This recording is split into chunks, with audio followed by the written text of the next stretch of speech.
Alright guys, I have some big news before we get started on today's review, and I am super excited about it. I want to thank Natalie Jane for helping me make the Invisible Duck image a sticker on my Spreadshirt account, and the awesome shirt for it as well.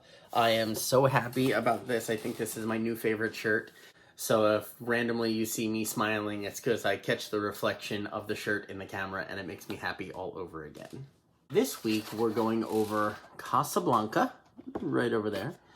I'm a little on the fence, but there are some great parts of this movie, and I can't wait to tell you what I thought about this. This week we are going over the 1942 romantic drama based on the play called Everybody Comes to Rick, and it is Casablanca, starring Humphrey Bogart, Ingrid Bergman, Claude Rains, and Sidney Greenstreet.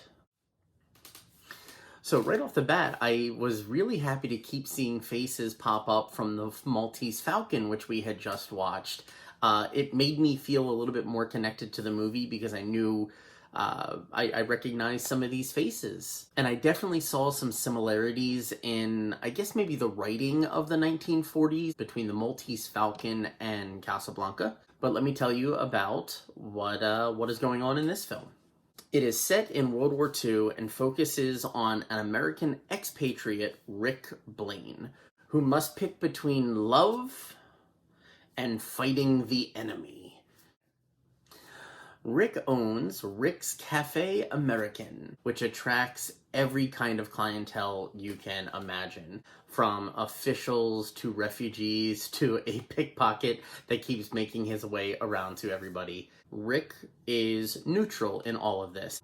He is just there to run a bar and restaurant and have entertainment, and doesn't want to be on any side of the war. The main conflict of this movie starts when Ugarte shows up at Rick's cafe and asks Rick to hold on to 2 letters of transit that he had gotten by killing 2 German couriers.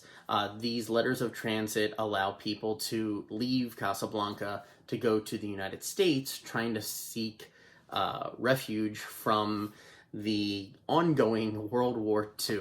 It turns out that these 2 letters of transit were obtained for Elsa Lund and Victor Laszlo, who is a renowned fugitive as a Czech resistance leader.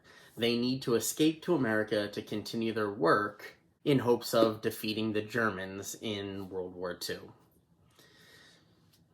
We very quickly find out that Elsa is a former lover of Rick's, and here is the second underlying conflict. Rick has to battle his feelings of taking the 2 letters of transit and leaving with Elsa to rekindle their love for each other, or to let her and Victor go to America by themselves in hopes of gaining victory against the Nazi Germany that is invading everything they really can at that time. There was a version of this movie released in Germany a few years later with all of the Nazis and the German parts cut out, and that version was 4 minutes long. I know, it wasn't that short. It was about 25 minutes shorter, and they had changed a couple of the plot points, because of what happened, but I digress. With this being a movie that was written in and released during World War II, I feel like a lot more of the audience then was able to connect with it on account of it being current events, whereas now in February of 2021, there's a lot of that didn't click with me, and I don't know if that's like that with everybody else, but even though it was hard to put myself in that movie or associate it with it, Rick's character is amazing. I'm going to show you the scene of Rick's, which immediately made him one of my favorite people ever. This scene right here. Oh, Monsieur Rick, some Germans, boom, boom, boom, boom, gave his check. Is that right?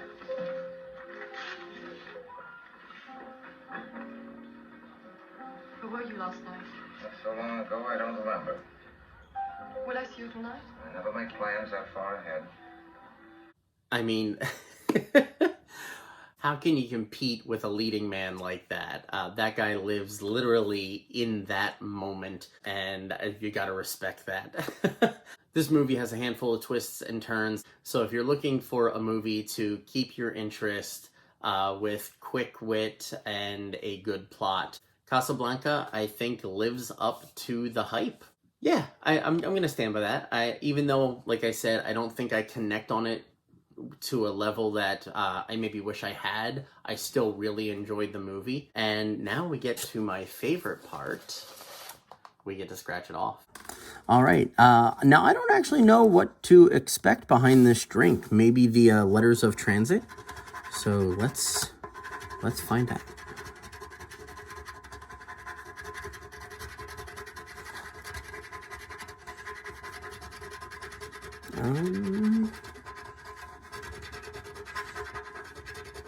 Oh, okay. I see what it is. It is Rick with the plane taken off in the background.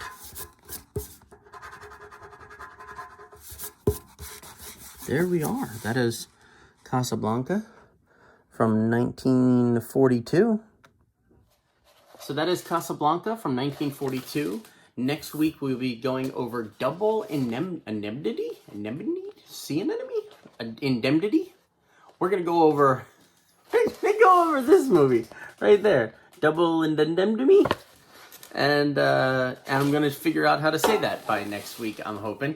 I want to thank everybody again for watching this. You guys are super awesome. Huge shout out to my Patreon followers whose names are popping up shortly, who are also getting a free entry into the drawing to win the Frankenstein piece I did signed by me. If you want a chance to win this, go to my Instagram or TikTok. I'll post the links down below.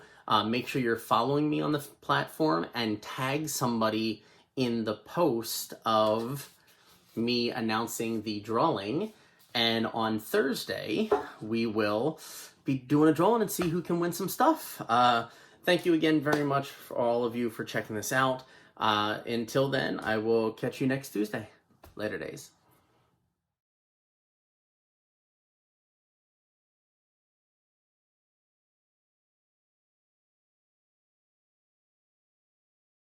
Humphrey Gogurt? Humphrey Gogurt. Nope.